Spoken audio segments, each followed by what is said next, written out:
Daniel Whitfield had not set foot on Meeting Street in 3 years, and as his old sedan rolled past the wrought iron gates of the Ellery, he almost turned around.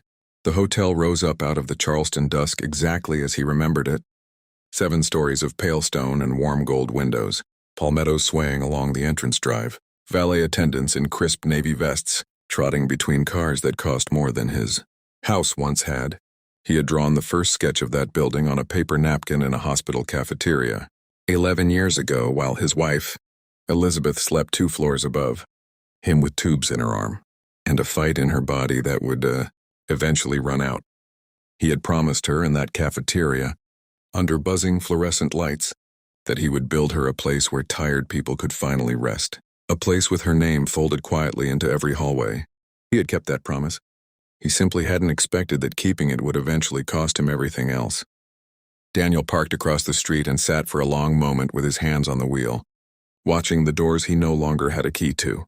His daughter Grace, 26 now and sharper than he had ever given her credit for, had called him that morning breathless, saying she needed him there for the garden dedication, that it couldn't happen without him, that she didn't care what Marcus said. Marcus Bellamy had been Daniel's partner since the beginning, the man with the spreadsheets and the investor relationships, the man Daniel had leaned on hard during the 2 years after Elizabeth died, when getting out of bed some mornings felt like scaling a wall. Somewhere in that leaning, Daniel had signed papers he barely read, had let his name slide off the letterhead and onto a dusty binder marked Founding Partner Inactive. He told himself it didn't matter. The hotel still stood. Her name was still on the garden they'd planned to build behind the east wing, still in the little brass plaque by the fountain. That had felt like enough for a while in the fog of missing her. It had taken him longer than it should have to notice that Marcus's name was the one now, appearing in magazine profiles, that the staff turnover meant almost nobody working the front desk had ever met the man who founded the place. Daniel got out of the car, straightened the collar of a coat that had seen better winters, and walked across the street toward the entrance of his own hotel like a stranger. The young man at the front desk, no older than 25, looked up with the practiced smile of someone who had been told to expect nothing but full-priced guests and important names. Daniel gave his name anyway. Whitfield, he said. Daniel Whitfield. The young man typed, frowned slightly, typed again. I'm sorry, sir, he said. We don't have a reservation under that name, and honestly, we're completely full tonight. There's a private event for the garden unveiling. Investors and press, every room's been blocked off for 2 days. Daniel nodded slowly. He wanted to say, I designed the marble under your shoes. I chose the color of the awning outside because it matched the sky the evening Elizabeth and I got married. I know the name of the fountain because I named it after her middle name. He said none of it. Grief had taught him, if nothing else, that dignity mattered more than being right in front of strangers. Is there any other hotel nearby you could recommend? He asked instead. And the young man rattled off 2 names, apologetic but firm, already looking past Daniel to the next guest. Daniel walked back out into the warm Charleston night and sat in his car in the parking garage across the street, telling himself he would just call Grace, that she would sort it out. But her phone rang twice and went to voicemail, and he didn't want to interrupt whatever last-minute crisis a hotel gala always produced. He reclined the seat an inch, telling himself it was only for a few minutes, just until she called back. Sleep found him anyway. The particular exhausted sleep of a man who has spent 3 years pretending he doesn't miss something that built a hole clean through the middle of him. He woke near 4 in the morning to a soft knock on the passenger window, and for a disoriented second he thought it might be Elizabeth. The way grief sometimes plays those cruel little tricks in the seconds between sleep and waking. It was a woman in a housekeeping uniform, an older woman with kind eyes and silver threading through dark, hair pulled back in a bun, holding 2 paper cups of coffee. Rosa Delgado had worked at the Ellery since the week it opened, had been one of the first hires. Daniel personally trained on how he wanted guests treated, gently, like people who were tired in ways that had nothing to do with travel. She recognized the car before she recognized the man inside it. An old blue sedan that used to sit in the owner's spot every single morning for the first 3 years the hotel was open. Back when Daniel used to walk the halls before sunrise just to make sure the lobby smelled. Right, Mr. Whitfield, she said. and her voice cracked a little on his name. And he rolled the window down and, for the first time in 3 years, someone said his name in that building, like it still meant something. She didn't ask why he was sleeping in a parking garage instead of inside the hotel that carried his late wife's memory in its bones. She simply opened the passenger door, handed him the coffee, and said, "Come inside, it's cold. You shouldn't be out here." He tried to protest, said something about the front desk being full, about not wanting to make a scene before the big event, and Rosa just shook her head and said, "This is still your hotel, Mr. Whitfield. Whatever anybody put on paper." She walked him in through the staff entrance, and word moved through the hotel the way it always does among people who remember, quietly, quickly, without needing an announcement. By the time the sun came up over the harbor, half the original staff, who had been there from the beginning, had found some excuse to pass through the back hallway, near the small break room where Rosa had sat, Daniel up with a proper cup of coffee and a warm roll, just to see him, just to shake his hand, just to say, "Welcome home, boss," in low voices that carried more feeling than any speech could have. Grace found him there at 7 that morning, and the relief on her face cracked into something rawer when she saw the state of him, the wrinkled coat, the exhaustion, and she demanded to know what happened.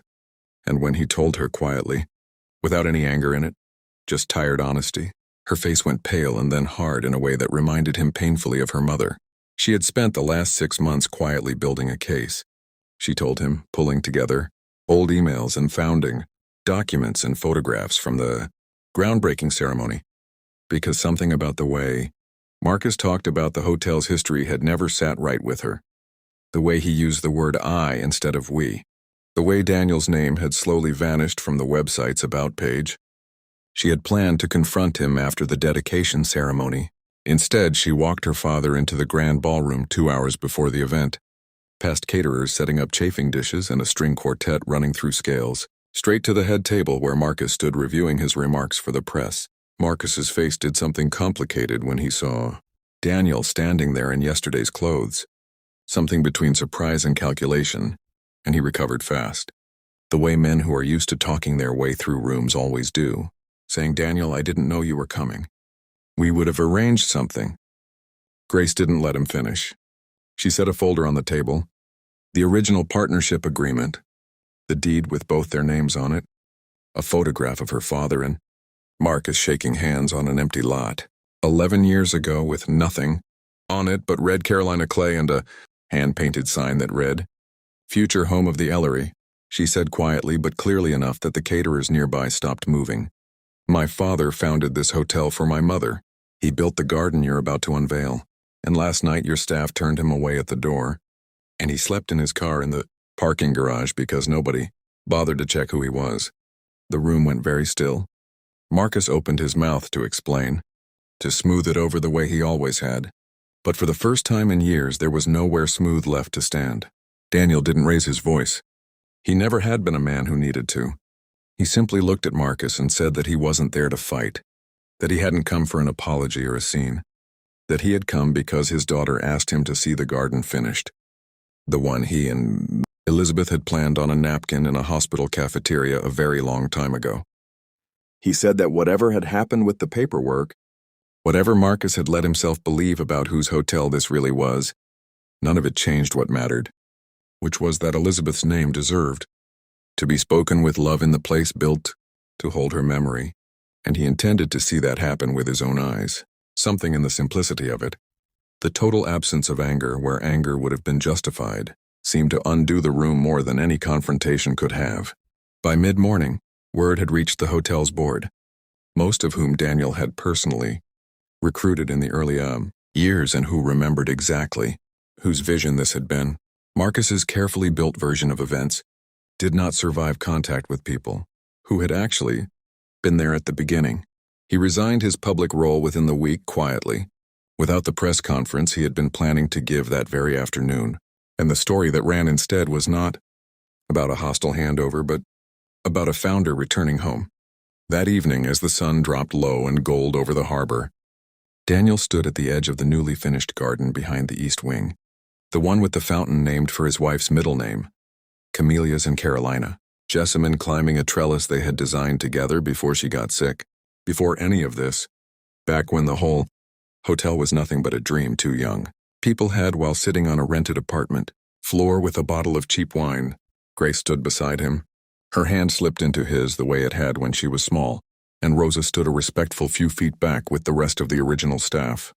All of them quiet. All of them watching him take in the small brass plaque near the fountain that read, "Simply for Elizabeth, who taught us all how to make a stranger feel like they belong." Daniel didn't say much. He didn't need to.